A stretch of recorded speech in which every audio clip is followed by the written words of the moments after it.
कलयुग देखो अंतःकरण की दो चीजों को बिगाड़ देता है। अंतःकरण की शक्ति और अंतःकरण की पवित्रता इस युग में अपने आप कम होने लगती है लोगों की। जो लोग बहुत सावधान नहीं रहते उनका अंतःकरण कमजोर हो जाता है और अंतःकरण की पवित्रता भी जो है नारायण नहीं रहती है। जब अंतःकरण पवित्र नहीं होता है तो उसमें काम, क्रोध, लोभ, मोह, राग, द्वेष इनका बहुत बढ़ावा होता है हृदय में अपने। और जब अंतःकरण में शक्ति नहीं होती है नारायण, तो वो सोचता तो है कि मैं ये चीज छोड़ दूंगा, वो सोचता तो है कि मैं इस वस्तु का अपने जीवन से त्याग कर दूंगा, लेकिन शक्ति ना होने के कारण नारायण वो सोचा हुआ ही पूरा नहीं कर पाता। कितने लोग कसम खाते हैं हम ये नहीं करेंगे और फिर करते हैं। तो ये कलयुग जो है अंतःकरण की शक्ति को नष्ट करने वाला है, अंतःकरण की पवित्रता का नाश करने वाला है। अंतःकरण की शक्ति और अंतःकरण की पवित्रता न होने के कारण व्यक्ति कठोर संकल्प अपने जो है वो पूरे नहीं कर पाया करता है। रात में सोचता है आज सवेरे एकादशी है तो मैं उठ के 3 बजे से ही 4 बजे से ही भगवान के नहा धो के भक्ति करूंगा, भगवान की पूजा करूंगा, भगवान का जाप करूंगा। और जब 4-5 बजने को होता है तो सोचता है गरम गरम बिस्तर है, थोड़ी देर और बने रहा है। रात में खुद कह रहा था अपने बुद्धि, अपने दिमाग, अपने शरीर, अपने जीवन, रात में कह रहा, मन में विचार किया था सवेरे उठ के खूब पूजा करूंगा। और नारायण सवेरा हुआ तो मन कहता है अभी थोड़ी देर और पड़े रहें, क्या जाता है। ये क्या हो गया? बोले अंतःकरण में जब शक्ति नहीं होती है जिसके, उसके यही हाल होते हैं। जिसका अंतःकरण कमजोर होता है वो खुद निश्चय करेगा कि मैं ये काम करूंगा और मौके पे फिर नहीं करेगा। खुद निश्चय करेगा मैं ये काम नहीं करूंगा और मौके पे वो कर जाएगा। ऐसा कब होता है? जब अंतःकरण कमजोर होता है। तो अंतःकरण कमजोर कब होता है? बोले अंतःकरण अपवित्र होता है तब। जब अंतःकरण अपवित्र रहता है तो ये धीरे धीरे कमजोर हो जाया करता है। और ये कलयुग तो नारायण खुद ही अंतःकरण को कमजोर करने वाला है। अंतःकरण बनता कैसे है जानते हो? अंतःकरण पिछले जन्म के थोड़ी कारण से बनता है, अंतःकरण तनिक संगत से बनता है, अंतःकरण तुम्हारे अपने करतूत से बनता है। अंतःकरण का निर्माण अगर वैदिक ढंग से अंतःकरण बनाया है, शुद्ध अंतःकरण बना है, तो शुद्ध अंतःकरण वाले का इच्छा शक्ति भी मजबूत रहती है। फिर जो भी इच्छा करता है वो इच्छा वो पूरी कर लेता है नारायण। लेकिन ये कलिकाल जो है, ये कलिकाल तो ऐसा है भैया कि अंतःकरण की शक्ति और अंतःकरण की पवित्रता अपने आप इसमें कम हो जाया करती है, क्षीण हो जाया करती है। इसको पार पाना बड़ा कठिन है। जैसे समुद्र से पार जाने वाले के लिए कोई कर्णधार मिल जाए, ऐसे हे सूत जी आप हमको मिल गए हो तो हमें लग रहा है कि अब हमारा उद्धार भी हो जाएगा। और नहीं तो हम तो अपने कल्याण की इच्छा ही छोड़ दिए थे। जैसे बड़े भारी महासागर के बीच में कोई फंस जाए नारायण, इधर उधर से कोई ना दिखाई दे, तो अब वो किनारे तक पहुंचने में हताश हो जाए। बड़ी हताशा में जैसे कोई नाव वाला मिल जाए, नाव में कुशल नाव को चलाने वाला मिल जाए, तो जीवन की एक आस पुनः लौट आती है। सो हे सूत जी, गुरु के रूप में आप हमें मिले हैं, सो आपके ज्ञान की नाव में बैठ करके और हम इस संसार सागर से पार कर जाएंगे। ये कलयुग जो है, जो पवित्रता और शक्ति दोनों का नाश करने वाला है, इस कलयुग में भी आपके ज्ञान का सहारा पा करके हम इस संसार सागर को वैसे ही पार कर लेंगे नारायण, जैसे सहजता में गोखुर पार कर दिया जाता है। सो ब्रह्मा जी ने ही कृपा करके हमको आपसे मिलाया है। सूत जी, आप कृपा करके अब ये बताइए कि धर्म रक्षक परमात्मा श्री कृष्ण, योगियों की रक्षा किसने करी? जब परमात्मा श्री कृष्ण धरती पर नहीं रहते हैं तो धर्म किसकी शरण में जाता है? धर्म की रक्षा कौन करते हैं? ये हमारे कुछ प्रश्न हैं गुरुदेव। इन्हीं प्रश्नों के उत्तर से जिससे हमारा सबका कल्याण होए वो आप बताइए नारायण। सो सूत जी अपने गुरु सुखदेव भगवान को प्रणाम करते हैं। इसके बाद नारायण भगवान का स्मरण करते हैं। नारायणम नमस्कृत्य नरं चैव नरोत्तमं देवीं सरस्वतीं व्यासं ततो जयमुदीरयेत। भागवत शुरू करने से पहले नारायण का स्मरण किया जाता है और उनके जो दूसरा रूप है नर का, उसका स्मरण किया जाता है। देवी सरस्वती का स्मरण किया जाता है और व्यास भगवान का स्मरण किया जाता है। नारायण, व्यास के बड़े उपकार हैं हम आप पर। व्यास के बिना जगत में कोई ज्ञान नहीं है। जितना ज्ञान जगत में है, हो सकता है वो सब व्यास जी ने लिख दिया है, और जो व्यास जी ने नहीं लिखा है वो ब्रह्मांड में है ही नहीं। जितना जो कुछ भी है वो व्यास के द्वारा लिखा गया है। नारायण, कोई भी वक्ता कुछ भी बोले, ये ध्यान रखना, आए सब व्यास जी का जूठन सब व्यास जी के द्वारा बताया गया है। तो ये व्यास जी का स्मरण करके, सरस्वती का स्मरण करके, नर नारायण का स्मरण करके श्रीमद् भागवत को सुनना, कहना प्रारंभ करना चाहिए। नारायण, अब बताते हैं, सवै पुंसाम परो धर्मो यतो भक्तिरधोक्षजे अहेतुक्य प्रतिहता ययात्मा संप्रसीदति। ये जितने भी प्रश्न हुए हैं, ये सारे प्रश्न विश्व कल्याण के लिए बहुत सुंदर हैं। ये प्रश्न श्री कृष्ण से संबंध रखते हैं। याद रखो, जिन काम का, जिन प्रश्नों का, जिन बातों का श्री कृष्ण से संबंध है वो तुम्हारे कल्याण के हैं। जिसका संबंध श्री कृष्ण से है, सुनो तो परमात्मा से संबंधित बातें सुनो, बोलो तो परमात्मा से संबंधित बातें बोलो। तो ये वो चीजें जो श्री कृष्ण से संबंधित हैं वो परम कल्याण करने वाली होती हैं। उन ऐसी बातों से जिनमें श्री कृष्ण की चर्चा होए, इससे आत्म शुद्धि होती है। क्योंकि श्री कृष्ण और आत्मा ये द्वि नहीं है, याद रखना। कथा सुनने से पहले ये भाव मन में बिठा लो, श्री कृष्ण कहा जाए तो अपनी आत्मा समझना चाहिए, और अपनी नहीं पूरे जगत की आत्मा समझना चाहिए। श्री कृष्ण श्री कृष्ण माने वो सबके अंदर रहने वाली आत्मा। तो जिसका संबंध श्री कृष्ण से होता है वो, उससे आत्म शुद्धि हुआ करती है, बातों से भी, श्रवण से भी। मनुष्य का सर्वश्रेष्ठ धर्म वही है जिससे श्री कृष्ण से भक्ति होए। जैसे गंगा जल है और गंगा मैया है, जैसे अग्नि चूल्हे में जलने वाली है और अग्नि देवता है, जैसे वायु चारों तरफ घूमने वाली हवा है और एक वायु देवता है, ठीक ऐसे ही एक पर ब्रह्म जो आत्मा बन के सब जगह है और उसी आत्मा रूप का प्रतिनिधित्व श्री कृष्ण है, उनका रूप। वो जो आत्म रूप है उसी का साकार रूप श्री कृष्ण है। तो मनुष्य के लिए सर्वश्रेष्ठ धर्म वही है जिससे भगवान श्री कृष्ण में भक्ति होए। भक्ति भी ऐसी होए नारायण जिसमें किसी प्रकार की कामना न होए।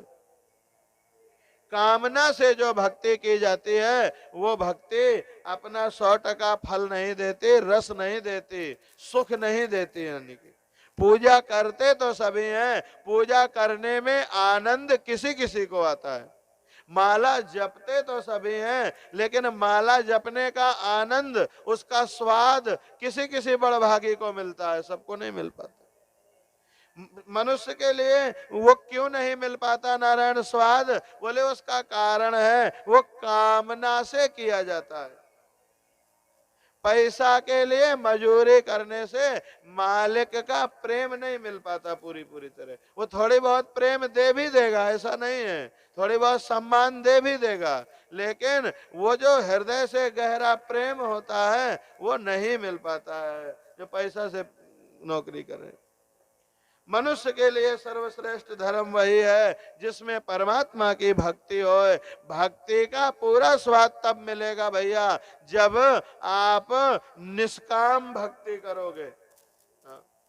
भगवान से जब कोई कामना की जाती है वो पूरी तो हो जाती है, लेकिन वो जो एक संबंध बनना चाहिए भक्त और भगवान के बीच में, वो संबंध नहीं बन पाता है। और संबंध बन जाए परमात्मा से तो फिर कहने की क्या जरूरत? तनिक सोचो, भगवानों का बताने की जरूरत है का कि तुम्हारे जीवन में क्या कमी है? जब आप परमात्मा से कुछ मांगते हो तो परमात्मा से ये कहा करते हो कि भगवान जी तुम्हारा ज्ञान कम है, तुम्हारी समझ कम है, जौन तुम कर रहे हो, जौन तुमने दिया है वो ठीक नहीं है, हम ज्यादा समझदार हैं, हम ज्यादा ज्ञानी हैं, हम जौन कह रहे हैं वह दे दो तो ठीक हो जाए। मांगने का यही तो मतलब होता है। भगवान की सिर्फ भक्ति करो, तुम्हारे जीवन में सच में जो जरूरी है वो परमात्मा तुम्हें देंगे। तुम अपने बारे में जानते हो, कितना जानते हो? तुम्हें अपने एक जन्म का पता है बस, और एक जन्म में भी बचपने का ध्यान नहीं ना, छोटे थे तब की याद नहीं, एक जन्म का भी पूरा पूरा नहीं पता है तुम्हें। तुम्हारे अरबों खरबों जन्म का लेखा जोखा उसके पास है। वो तुम्हारे सब कर्मों को देख रहा है, सब कर्मों को जान रहा है नारायण। उसके सामने क्या बताने चले हो नारायण? तुम तो सिर्फ उनसे प्रेम करो, तुम तो सिर्फ उनसे भक्ति करो। उनसे प्रेम और भक्ति करोगे, वो खुद देखेंगे मेरे इस प्रेमी को किस चीज की कमी है, ये क्यों दुखी रहता है। मैंने दिया इसे है लेकिन ये इस वस्तु के ना होने से दुखी रहता है। भगवान अपने प्रेमियों को कभी दुख में देख नहीं पाते, फिर भगवान इच्छा पूरी करते हैं, वही इच्छा परमात्मा पूरी करते हैं। और भक्त कहता है हमें नहीं चाहिए, भगवान कहते हैं नहीं और ले आओ। तो इसलिए निष्काम भक्ति का जो सुख है नारायण, वो सकाम भक्ति वालों को कभी नहीं मिल सकता। हम ये नहीं, कभी नहीं कह रहे कि भगवान से कुछ मांगना नहीं, फिर सावधान, भगवान से नहीं मांगेंगे तो जाएंगे कहां? लेकिन हम उत्तम भक्ति की क्वालिटी बता रहे हैं, करोगे तो वही जो तुम्हारे मन में है, जो तुम्हारी बुद्धि। लेकिन उत्तम भक्ति किसे कहते हैं? भागवत में उत्तम भक्ति का निरूपण है। भागवत में बताया सवै पुंसाम परो धर्मो यतो भक्ति रधोक्षजे अहेतु क्या प्रतिहता। अहेतु की भक्ति होए। भगवान से प्रेम क्यों करना है? बोले भगवान से प्रेम करने में क्यों कारण नहीं ढूंढना। हमारे जीवन को देने वाले परमात्मा हैं। आंख नाक कान हाथ पांव काम क्यों कर रहे हैं? क्योंकि अंदर से परमात्मा आत्मा बन के हमें जिंदा किए, चला फिरा रहे हैं। उस परमात्मा का हम कैसे धन्यवाद दें? क्या तरीका है? तो बोले आंख से उनका दर्शन करके उन्हें धन्यवाद दें, कान से उनकी महिमा सुन करके उनके बारे में जाने, उनका धन्यवाद ज्ञापन करें। सवेरे उनकी प्रतिमा को थोड़ी नहला दें, मैं तुझ निराकार ब्रह्म को कहां पाऊंगा, तेरे चरण में कहां पाऊंगा, मैं तुम्हारे चरण इस प्रतिमा में मान के उसे धो रहा हूं। उस निराकार ब्रह्म को कैसे समेटोगे अपने अंदर? वो बहुत बड़ा है। तो उसको थैंक यू बोलना। जो नहीं मिला है नारायण, उसके लिए शिकायत करना, ये एक तरह की प्रार्थना होती है, एक तरह की प्रे होती है। और जो मिला है उसके लिए धन्यवाद देना, ये एक तरह की प्रार्थना होती है। जो नहीं मिला है उसके लिए तो हमेशा शिकायतें लोग करते हैं, जो मिला है उसके लिए भी कभी धन्यवाद कहना चाहिए। वो जो सवेरे शाम संध्या करना है वो मिले हुए के लिए धन्यवाद ज्ञापन करना है। मनुष्य का ये धर्म है, अहेतु की भक्ति करे, अप्रतिहत भक्ति करे, बिना काम के बिना कारण के भक्ति करे। तुमने मुझे जो दिया है उसके द्वारा मैं तुम्हारा ही अर्चन करूंगा। यद यद कर्म करोमि तत्तद अखिलम शंभोस्तवाराधनम। तो श्री कृष्ण से संबंध होए, ऐसी बातों से आत्मशुद्धि होती है नारायण। श्री कृष्ण में भक्ति होए, उसी से तुम्हारा कल्याण होना है। भक्ति ऐसी करो जिसमें कोई कामना ना होए। कामना नहीं होगी तो नित्य निरंतर प्रीति बढ़ेगी, भक्ति बढ़ेगी भगवान में। कामना होगी तो कामना पूर्ति ना होने पर भक्ति भी नारायण वो भी कम हो जाएगी। लोग इष्ट देव बदल देते हैं, भगवान बदल देते हैं, ढेर जने गुरु बदल देते हैं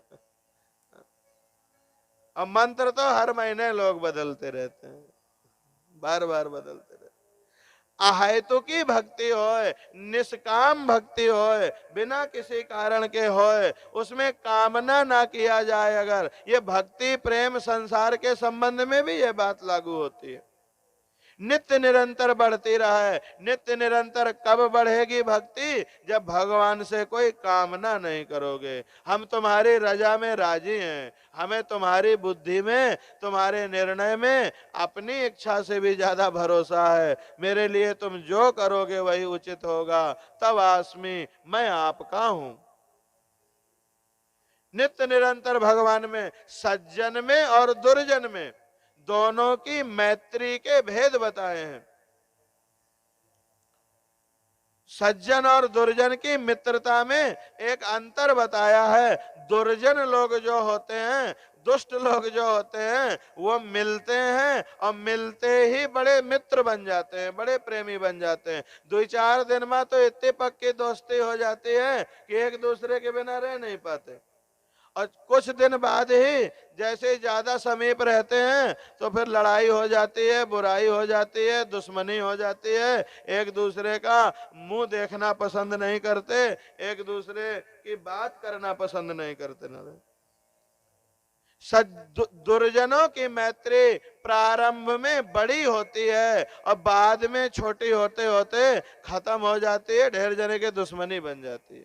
और सज्जनों की जो मित्रता होती है, सज्जनों की मित्रता का ये ढंग बताया है कि वो आरंभ में तो छोटी होती है, शुरुआत में परिचय कम था, तब तनिक प्रेम था, और जैसे जैसे परिचय बढ़ता गया वैसे वैसे प्रेम बढ़ता चला गया। अब बोले 2 बुढ़वा बैठे बैठे बतिया रहे थे, हम तो बचपन के साथी हैं।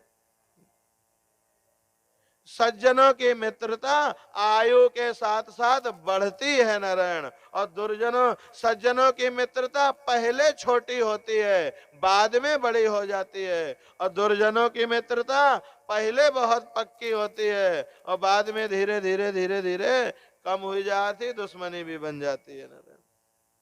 तो ऐसे ही भगवान की भक्ति नारायण ऐसी ना होए कि 4 मंत्र मिला तो 4 दिन तो खूब माला जपे और 4 दिन बाद अब माला के लिए टाइम नहीं है। हाँ, कुछ लोग मंत्र लेने के बाद 2-4 दिन खूब जपते हैं, 2-4 महीना खूब जपते हैं और फिर धीरे धीरे वो प्रयत्न शिथिल होने लगता है।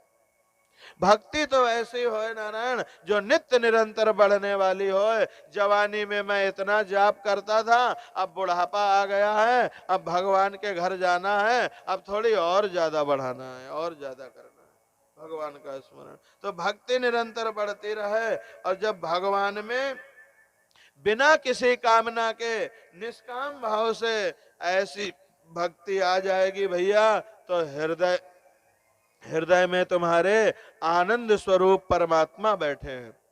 वो परमात्मा जिनके कारण देख के आंख से सुख लेते हो, जिनके कारण सुन के कान से सुख लेते हो, जिनके कारण इंद्रिय से स्पर्श से सुख लेते हो, ये सारे सुखों का जो जड़ है वो परमात्मा आत्मा है तुम्हारी। और जब निष्काम भक्ति करोगे तो आत्मा से बिना किसी इंद्रिय के अपने आप तुम्हें सुख मिलेगा, आनंद स्वरूप परमात्मा की उपलब्धि होगी।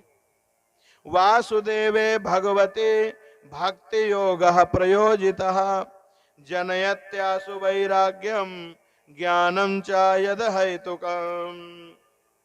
और जब निष्काम भक्ति से अपने हृदय में ही अपने प्रभु का, अपने परमात्मा का दर्शन होगा, आनंद स्वरूप परमात्मा की उपलब्धि होगी, तो हृदय तुम्हारा कृतकृत्य हो जाएगा नारायण, परिपूर्ण हो जाएगा।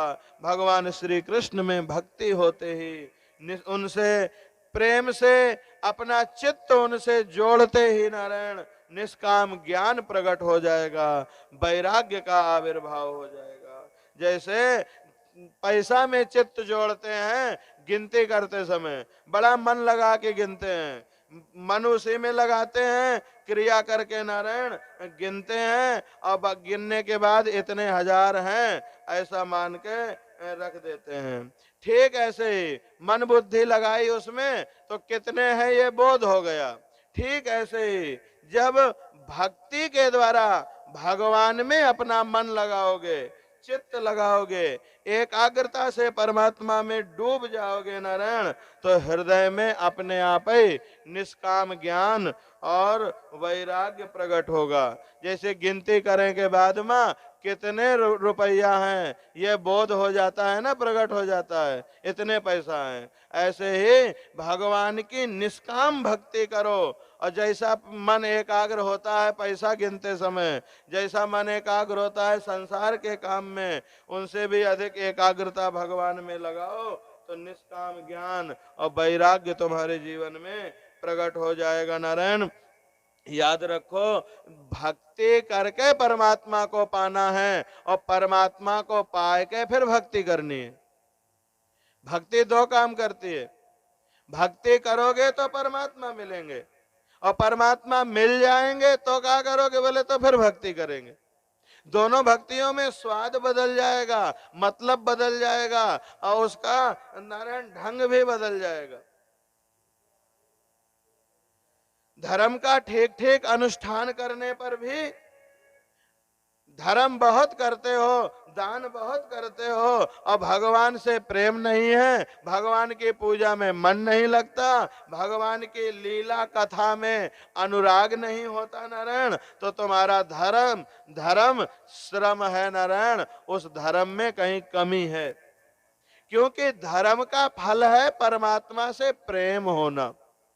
व्यक्ति कितना अच्छा है ये जानना हो तो इसको परमात्मा से कितना प्रेम है ये किसी तरह जान लेना चाहिए। हाँ, भगवान से प्रेम होना, भगवान से प्रेम का दिखावा होना अलग बात है, भगवान से प्रेम होना अलग बात। धर्म का ठीक ठीक पालन करने पर भी नारायण भगवान से प्रेम ना हो पावे तो जानना उस धर्म में कहीं कमी थी। अगर भगवान की पूजा करने से मन उबता है नारायण, कथा सुनने से मन उबता है, कथा का मतलब सिर्फ जो प्रवचन हो रहा है अभी की कथा की बात नहीं कर रहे हम, घर में रामायण हो, घर में भागवत हो, या कहीं भी आयोजन हो, हम उसकी बात कर रहे हैं। अगर जप करने में मन उबता है तो कहीं ना कहीं अभी धर्म में तुम्हारे कमी है नारायण। क्योंकि धर्म ठीक होता तो भगवान से प्रेम बढ़ा दिया होता। तुम्हारा भगवान से प्रेम नहीं है, यह बताता है कि धर्म का जीवन में ठीक ठीक पालन नहीं। धर्म का फल ही मोक्ष है नारायण। धर्मस्य अपवर्गस्य नार्थोर्थायोपकल्पते, नार्थस्य धर्मैकान्तस्य कामो लाभाय हि स्मृता। धर्म का पालन करने से भी भगवान की लीला कथा के प्रति अनुराग न होए तो वो धर्म श्रम हो जाता है। चार चीजें जगत में पाने लायक है नारायण, धर्म, अर्थ, काम और मोक्ष। धर्म, इन चार पुरुषार्थों में चारों चीजें इकट्ठा करनी चाहिए जीवन में, और चार ना मिले तो तीन पा ले, तीन ना मिले तो दुई पाले, और दुई ना मिले तो एक तो जरूर पाले। और जिसने एक भी नहीं पाया उसके लिए शास्त्रों में कहा है कि जो बकरी होती है ना, बकरी, तो बकरी के थन होते हैं जहां से दूध देती है, और एक थन किसी किसी बकरी में गर्दन की तरफ भी होते हैं, माने गर्दन के नीचे खाल लटकती रहती है थन जैसी, उसको अजागलस्तन कहा गया है।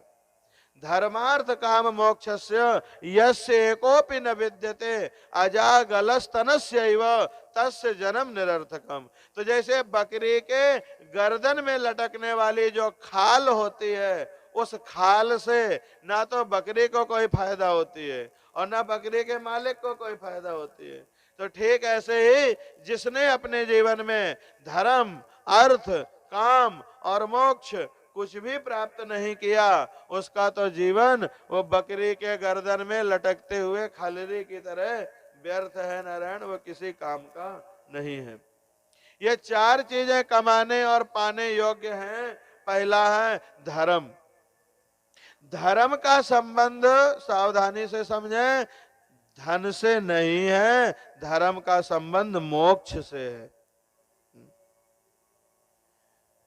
जो धर्म तुम कर रहे हो, इस धर्म से तुम्हें बहुत पैसा मिले ऐसी इच्छा नहीं करो। इस धर्म से तुम्हें तुम्हारे इच्छाओं की पूर्ति होए, कामनाओं की पूर्ति होए, ऐसी इच्छा मत करो। हालांकि होती है, फिर सावधानी से समझना, एकाग्रता से समझोगे तभी ये भागवत की हमारी भाषा खासकर पल्ले पड़ेगी।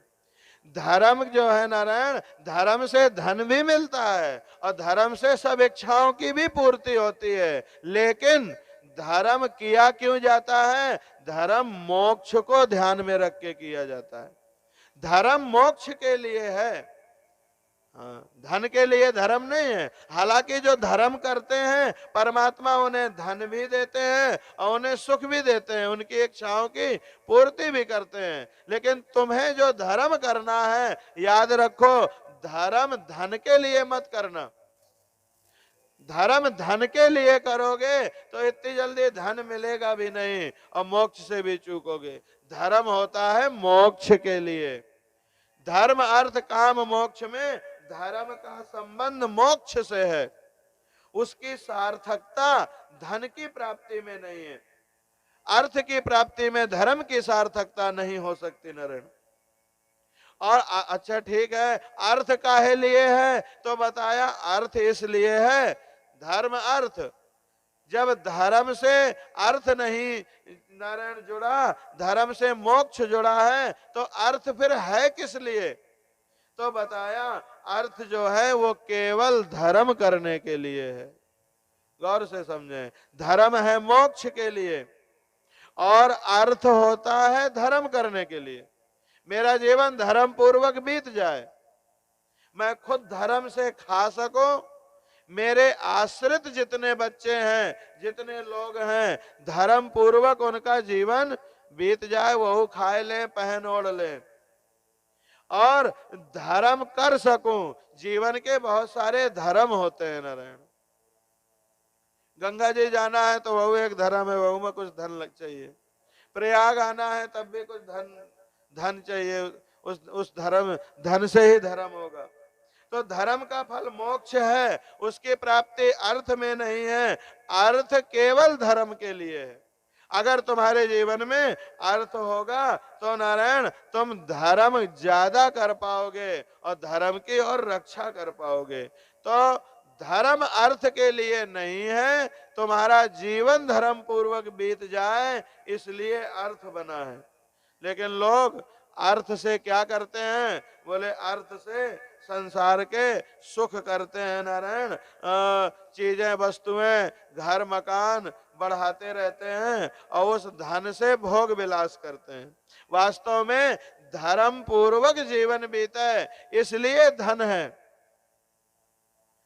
लोग धन को धर्म के लिए नहीं इकट्ठा करते, लोग धन को भोग विलास के लिए इकट्ठा करते हैं। भोग विलास माने सुख सुविधा बढ़ाना।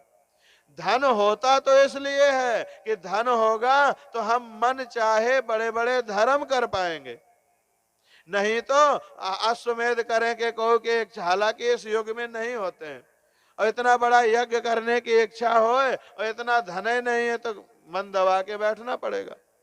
तो अर्थ किस लिए है? बोले अर्थ है धर्म करने के लिए।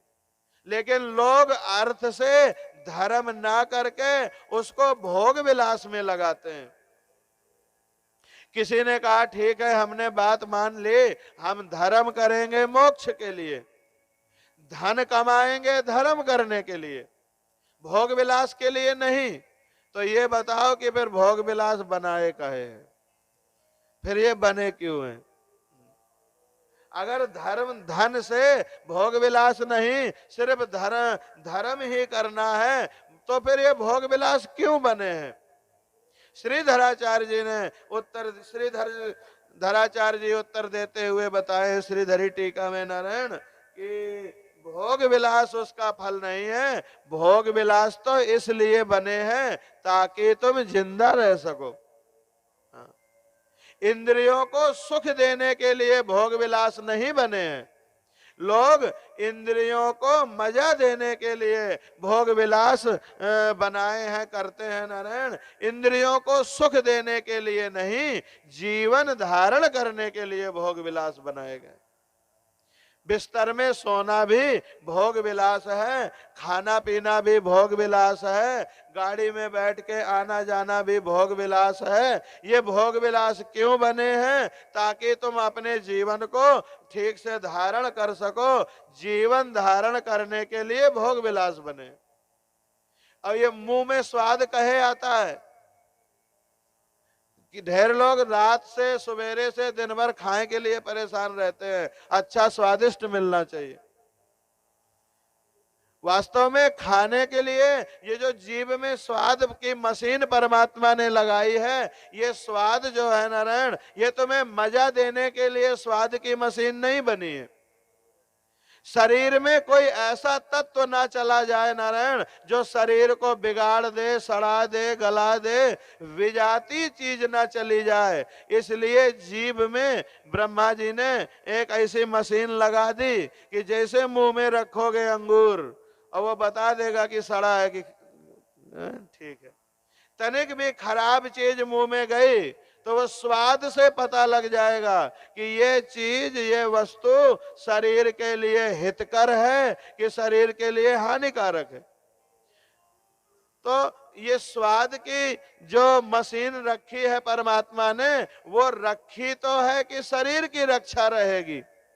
शरीर की रक्षा के लिए मुंह में स्वाद आया करता है। अब ये बात तो किसी को पता नहीं है, मुंह के स्वाद के लिए भोजन बनाने में जुटे हैं, ये वाले टेस्ट का मिले, ये वाले टेस्ट का मिले। तो अच्छा स्वादु भोजन करना कोई खराब बात नहीं है नारायण, लेकिन सिर्फ भोजन करने के लिए तुम्हारा जीवन नहीं है, ये ध्यान रखना चाहिए। धर्म का फल मोक्ष है, उसकी सार्थकता धन में नहीं है। धन केवल धर्म करने के लिए है, उसकी सार्थकता भोग विलास में नहीं है नारायण। भोग विलास उसका फल नहीं है, और भोग विलास भी सिर्फ जीवन धारण करने के लिए है। इंद्रियों को सुख देना ये भोग विलास का फल नहीं है। भोग विलास का फल इंद्रियों को तृप्त करना नहीं है नारायण। धर्मस्य ह्यापवर्गस्य नार्थोर्थायोपकल्पते, नार्थस्य धर्म एकांतस्य कामो लाभाय हि स्मृतः, कामस्य नेन्द्रिय प्रीतिर लाभो जीवेत यावता, जीवस्य तत्व जिज्ञासा नार्थो यश्चेह कर्म भी। तो फिर गौर से नारायण एक बार रिवीजन कर ले कि धर्म का फल मोक्ष है, धन नहीं, और धन से धर्म किया जाता है, भोग विलास नहीं। भोग विलास भी जीवन धारण के लिए किए जाते हैं, इंद्रियों को तृप्त करने के लिए नहीं नारायण। लेकिन आखिरी में बुद्धिमानन ने प्रश्न खड़ा कर दिया कि जीवन धारण कहे लिए करें? जीवन हम धन कमाएंगे धर्म के लिए, हम धर्म करेंगे मोक्ष के लिए, हम विषय भोग करेंगे जिंदा रहने के लिए, इंद्रियों की तृप्ति के लिए नहीं। लेकिन हम जिंदा काहे लिए रहें? जीवन धारण का क्या उद्देश्य है? जीवन का फल क्या है? तो व्यास जी बताते हैं, जीवस्य तत्व जिज्ञासा नार्थो यश्चेह कर्म भी। तुम्हारे जीवन का फल, जीवन की सार्थकता नारायण तत्व की जिज्ञासा हो जाए तो तुम्हारा जीवन सफल है। हाँ, तत्व माने जिसकी शक्ति से, जिस शक्ति से ये पूरा ब्रह्मांड चल रहा है, हाँ, वो तत्व जानकारी में आ जाए, उसकी जिज्ञासा हो जाए, उसको जान जाने के बाद तो तुम ब्रह्म हो गए। तुमने मानो जग जीत ली, सबसे बड़ा ब्रह्मांड का काम कर लिया, अब कुछ करना बाकी नहीं रहा। जानो ना, बोले जिज्ञासा ही हो जाए, जाने के इच्छा भर हो जाए तो तुम्हारा जीवन सफल हो गया। जीवस्य तत्व जिज्ञासा, जिज्ञासा भर हो जाए नारायण परमात्मा को जानने की, तो समझो आपका जीवन सफल है। जीवन का फल है तत्व की जिज्ञासा। जो लोग जान गए हैं उन लोगों ने तो नारायण सब कुछ कर लिया जो करना था, अब उनके लिए कुछ बाकी नहीं, सब पा लिया जो पाना था। नहीं भी जानो, जाने की इच्छा हुई जाए बस, इच्छा हुई नहीं कि तुम्हारा जीवन सफल हो गया। जीवन का फल तत्व जिज्ञासा है, उसको जानो नारायण, जानने की इच्छा करो, स्वर्ग आदि प्राप्त कर लेना, ये जीवन का